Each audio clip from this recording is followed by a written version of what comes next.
Hello, everybody, and welcome along to this week's edition of the Rebel Wide Ball. And I suppose before we look at what may happen on the playing fields over the weekend, I look back at some of the items that entertained us since we saw you last.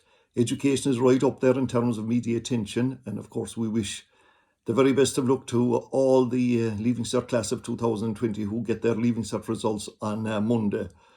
Despite the fact that you never sat the exam, I'm talking to the students now, you're going to get the best results in the history of the state.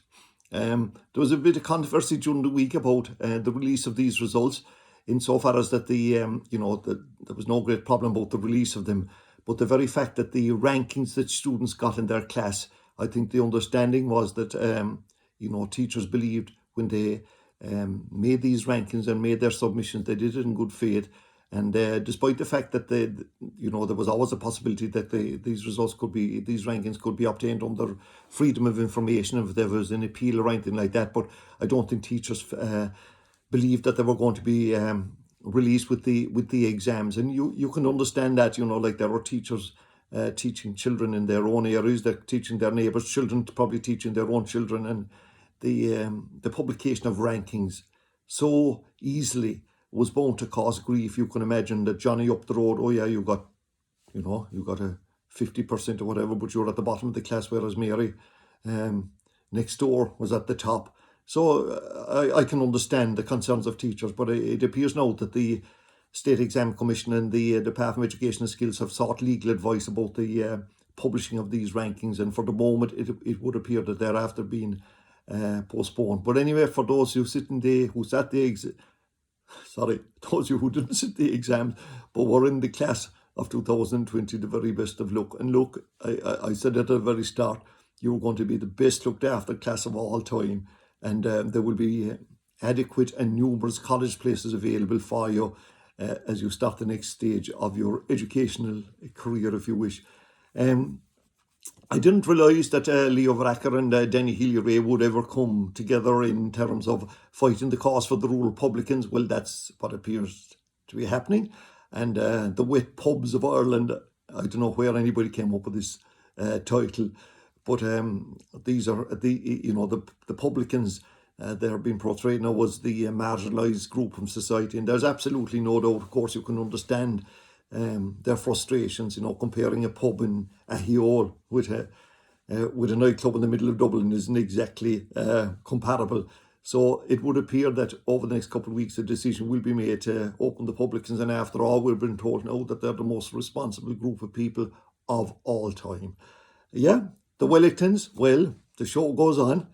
Has a pair of Wellingtons ever given us so much entertainment? This is the fourth fitting in 2020. Remember Michael Creed, he started off. Now he departed the Wellingtons without any great fuss. It was just a change of government. Then Barry Cowan followed, and he was forcibly removed from them. Next up was Derek O'Leary, who felt he had to hand him back. And the latest was Charlie McConalogue from Donegal. I nearly stumbled on the pronunciation of the Donegal man's name. Well, he's from the Inishowen Peninsula, and he made his way to the Áras yesterday for another medal. I'd imagine Michael Dean Sabina must be absolutely flat out from making coffee for all these fellas turning up at the front door looking for seals of office. One wonders if in future, when they gave out the medal, that if they would have handed in about 50,000 as a deposit, and if they could cop themselves on and behave themselves for a month, that they'd get that back. But anyway, on a serious note, obviously it's hugely important brief, if you like, the Department of Agricultural, Food and the Marine, and affecting so many people. So we wish the Donegal man all the best, and hopefully he'll be able to hold on to these Wellingtons until at least 2021. COVID, well, we're going to have to live with it, aren't we? And it's all about taking precautions and being safe. And, we had further reminders during the week of, schools having to send classes home and schools that had to close down and all of that. But with a young doctor from Bantry, Dr. Owen O'Farrell, he's qualified, I think, in 2019, but he contracted the deadly illness, if you like, back in the May bank holiday weekend, which, required hospitalisation for a period of something like 15 days. And, he was seriously ill, and I know there were people concerned about him at the time. Then he went home to recover, and he spent quite an amount of time at home recuperating. Well, he's now back, and the reason why he's in the news this week, in a certain amount of the news anyway, is that he's going to be speaking at a webinar about COVID and COVID experiences. And I suppose when a medical young man like him will tell a story, it will be aimed, I presume, at other young people who may feel that, they're immune when it comes to all of this, and that COVID doesn't affect them. And I know that in the majority of cases where young people contract the condition, they make a full recovery, but not everybody does, and this is one illness that you wouldn't want to be taking your chances with. Also, we noticed during the week a phenomenon called Cork Goes Red, and I suppose many of us thought that an opportunity to wear the colours of this county would never present in 2020. Well, seemingly now we will get our chance on September the 16th. This is the brainchild of Conor Cahalane, a young Cork hurler. He plays hurling with St. Finbarr's, football for Castlehaven, and he's come up with this idea to raise funds for primarily for the Marymount Hospice. And you remember the Cork hurlers did raise a huge amount of money early on in the year. Well, not so much early on, but when the lockdown happened. And it's also to commemorate the huge achievement that happened 30 years ago when Cork won the double. I think it was on the 2nd of September in 1990, the hurlers won the All-Ireland, and then 2 weeks later on the 16th, the footballers achieved that great victory, and they were double champions. Will it ever happen again? I'd say not in our lifetimes, but maybe that's for another day. But this is a kind of a simple fundraising venture, if you like. All that like Conor is the prime driver of this, but it's backed heavily by the Cork County Board, and by members of the double winning team are fully behind it as well.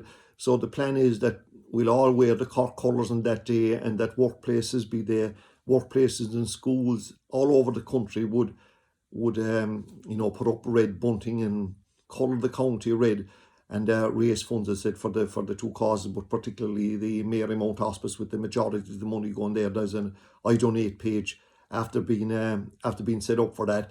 So the best of luck. It's great to see a young man coming up with it's a great idea to raise funds, and of course it does, I suppose, help to mark the achievement that happened 30 years ago, a remarkable achievement of winning the double. So the best of good luck to everybody involved there. But as I said to you, it's going to be a massive weekend in terms of Gaelic games, camogie and ladies football. And this weekend we're going to have the third round of the Bon Secours Cork County Championships. Here, unlike the hurling, it's not greatly different. There was 5 hurling championships, and what an incredible number of games we had last weekend. We told you sit back and to get out the popcorn. You can do the very same this weekend.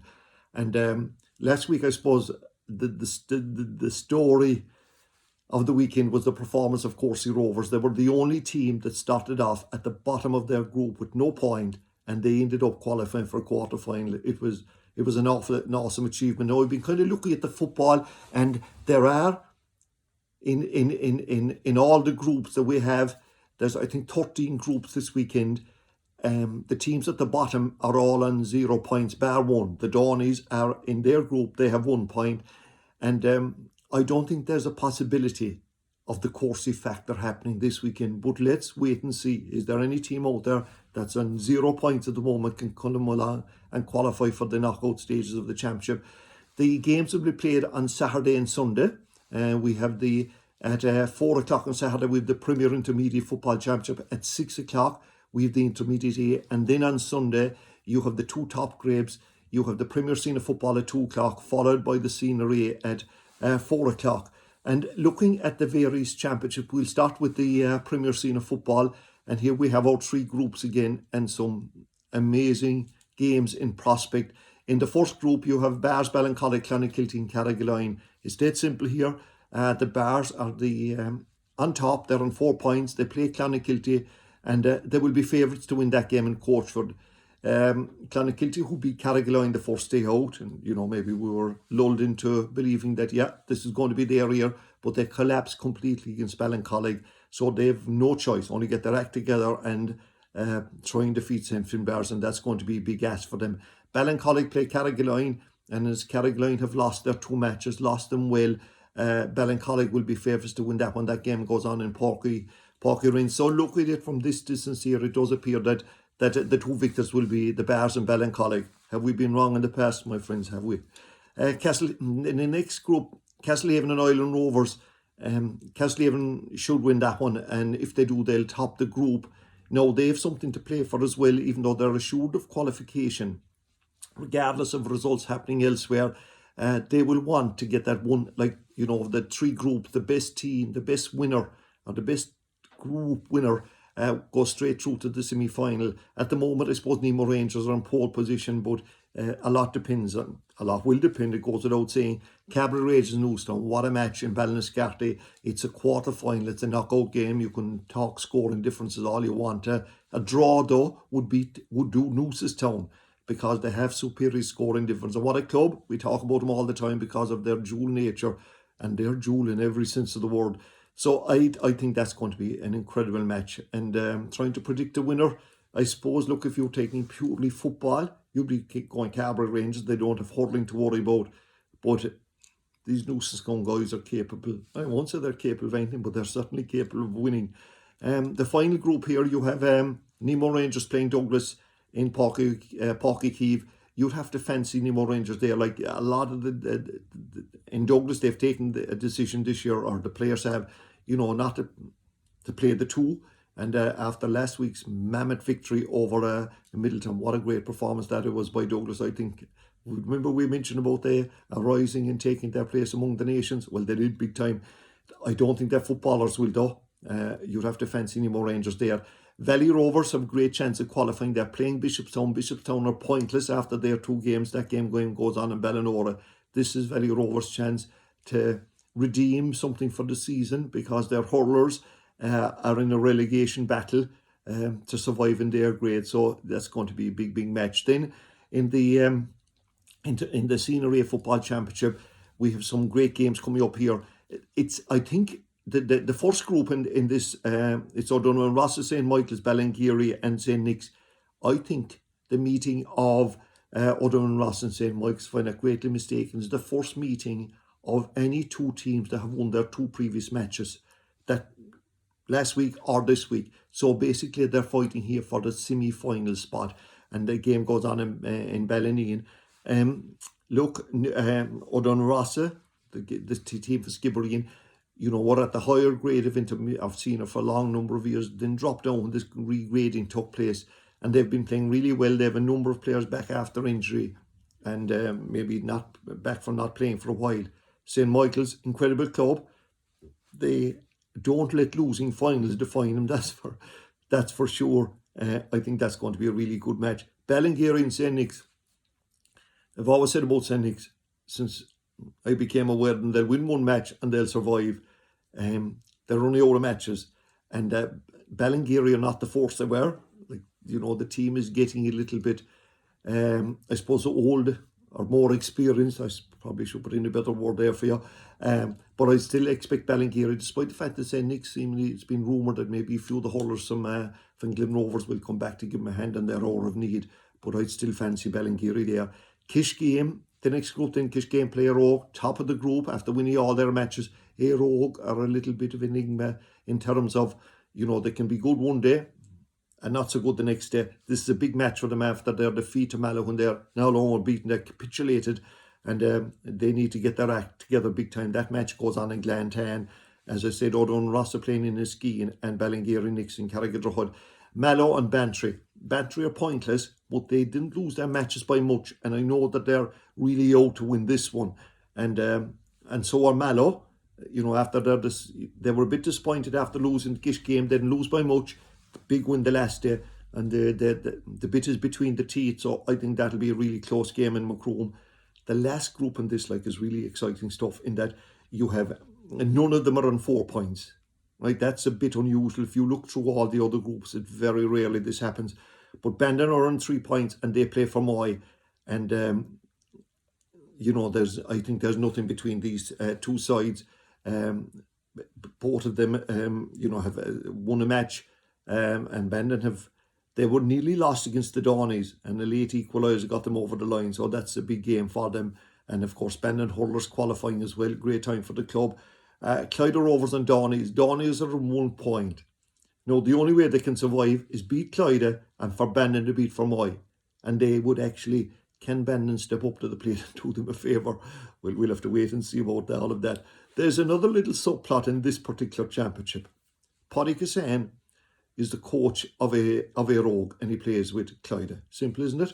What does he do on Sunday at 4 o'clock? And then you have another little scenario developing where Owen O'Shea plays for a rogue, but his father, John O'Shea, who is an astute footballing brain, or has an astute footballing brain from South Kerry, living now obviously in a rogue territory, he, I believe, is involved as an advisor and maybe more with the Bandon setup. So we could have all sorts of scenarios here. I mean, the O'Sheas, John or Owen, they could be compared to maybe Andy and Owen Farrell, the Irish rugby manager, and Owen Farrell, who plays with England. These are, I'm telling you, great matches, and we really look forward to them. Then on Saturday we have the Premier Intermediate Football Championship, and again, 3 groups, and we have Newmarket playing Castombear. Newmarket would be fancied to win that game. That game goes on in Clondrohid, I think it is, yeah. Castombear still think they have a chance in this championship. They're wide up by their recent victory, and they tell us that they're going to have a right cut off this one. But I think Newmarket will be still the favourites there. I had an Apirshig at the bottom of their group. And, I still think that they will be in the bottom of it when this is over. I had a good enough footballing side. So it looks like that Newmarket and Ahad could be the 2 teams that would qualify there. The next group contains what I would consider the 2 favourites for the championship in the one grouping, and that's Kilnamatra and Knocknagree. They play each other Sunday. The game goes on in Mournabbey. Now, the scenario is as simple as this. They have played each other a few times in the past. It'd be kind of honours even, right? Anthony O'Connor is a big loss for Knocknagree. No doubt about that. He's out injured and probably will be for the season. But anyway, look, championships are about players on the pitch, not about sad tales of who's not here today. But if Nevervaughan beat St. Vincent's, which I'd expect them to do, and if they beat them by maybe 7 or 8 points more than what Knocknagree were to lose, right? It's Nevervaughan would get through. Now, if Knocknagree can lose, they'll be on 3 points. Kilnamatra would be on 4 points. Nevervaughan would be on 3 points. But to come down then to scoring differences, at the moment, there's 8 points. Knocknagree enjoy an 8-point advantage in that scenario. I think that's going to be a really, really great games there. Nemo Rangers, Macroom and Kentork. Nemo Rangers, Macroom, Kentork and Gable Rangers are the final grouping. Nemo Rangers play Macroom. Here I think Macroom might get over the line. Like they were a bit unlucky to lose to Kentork, and then they beat Gabriel Rangers. I know Nemo are top of the pile at the moment, but Macroom will be hoping that they can win that one. But so can Kentork win against Gabriel Rangers, and not alone that, but like it would appear that that would be the case, and they'd be well capable of winning it. Gabriel Rangers, though to say it, are probably staring a relegation final. And finally, then we have at 6 o'clock on Saturday. Finally, when I say in terms of the intermediate A, and there are 4 groups of 4 here. The top 2 will go through to the quarterfinals. Now, this particular championship is going to be reduced next year down to 12 teams, but this year there's only going to be 1 relegated. And again, some great matches. In Group 1, you've got Mill Street playing Glenville. Glenville have lost their 2 matches, and Mill Street have won those 2, so they'd be kind of favourites there. Ballinor and the Bears, this is an intriguing match now because, they're both on 2 points. Ballinor have the better scoring difference and may get over the line here. It's the Bears' second team, so Ballinor will be, hoping that they'll be the team that will qualify for that quarterfinal spot. I think Rockchapel and Drumtariff, they're at the top of Group 2 at the moment. Rockchapel are playing Ballydesmond, and unfortunately for Ballydesmond, they're pointless. Drumtariff are on 3 points, Rockchapel are on 3 points because they drew when they met each other earlier on, and Drumtariff playing Kinsale, and even though the Kinsale had a win against Ballydesmond, I think that Drumtariff, will get through there, and it looks like that the two Duhallow teams will top the group. Duhallow football is going well if you listen to what I've been saying about the various groups. Mitchelstown, then Glenworth, Adrigal and Mayfield are in the next group, and Mitchelstown, I think, are assured of qualification. They've won their 2 matches, won them well. They play Mayfield in Fermoy. Mayfield haven't won a match yet, and it's a bit. All the teams on the north side of the city in football are at the bottom of their groups, and it's a huge area. Football should be doing better there, and I'm not saying it will be interesting, but I would imagine, for the sake of football on the north side, that a few of them would want to get up and not be at the bottom when everything finishes up at the weekend. And Glenworth play Adrigal. No, Glenworth, they've both 2 points each, but I have a slight fancy for Glenworth there. Adrigal would be, I'm not saying that they don't have championship ambitions, but they'd be happy to be out of relegation, a relegation battle. And if Mayfield are beaten, that they'll avoid that. Kilshannig are the best team in Group 4, and they play Kildare, and the Kildare, their hurlers flying as well after qualifying for the semi-final. So that'll be a big game in Blarney. I suppose you'd fancy Kilshannig. They were last year's junior county champions. And finally, Ahabolog, a win and a loss, and they play Glanmire. And again, Glanmire, I've said it so often, if you look at the results down underage level, playing a Premier 1 and Premier 2, and then here they are, they should be higher up the ranking, I would imagine. But anyway, we have a number of other matches. In the ladies' football, then you've got 2 big games on Saturday. 1 at 3 o'clock is the Junior A football final between Valley Rovers and Douglas. Now, it's Douglas' first time appearing in a final. Valley Rovers, I think this is their 3rd time. They have the Kiley twins, Dara Namer, and they're a good side. And when they met earlier on in the group stages, Douglas won it. I think it was a narrow enough margin. And the Douglas side, they're a coming team. They have a lot of underage talent. And Ciara Hartnett and Abby O'Sullivan are players that come to mind, but they have plenty of other good players. And then that game's at 3 o'clock. At 5 o'clock on Saturday, then another big match is the intermediate final between Clonakilty and Glanmire. And, Glanmire, a lot of their players play camogie with SARS, and they won the Camogie Championship last year. They're strong throughout the field. They're a young team. They beat Clonakilty in the group stages. They will be favourites to win it. They have good players, I said, all over the pitch around. You've Ellen Murphy and Abby O'Mahony. I think they play around the middle of the field. They'll face the O'Learys, Anya and Claire. And the Clonakilty, they have about 4 players, including Martine O'Brien, the cup footballer, who won an All-Ireland Junior back in 2009. That's 11 years ago, and imagine they're still playing. So there'll be 2 great finals, and there'll be 2 evenly matched finals. You can be sure of that.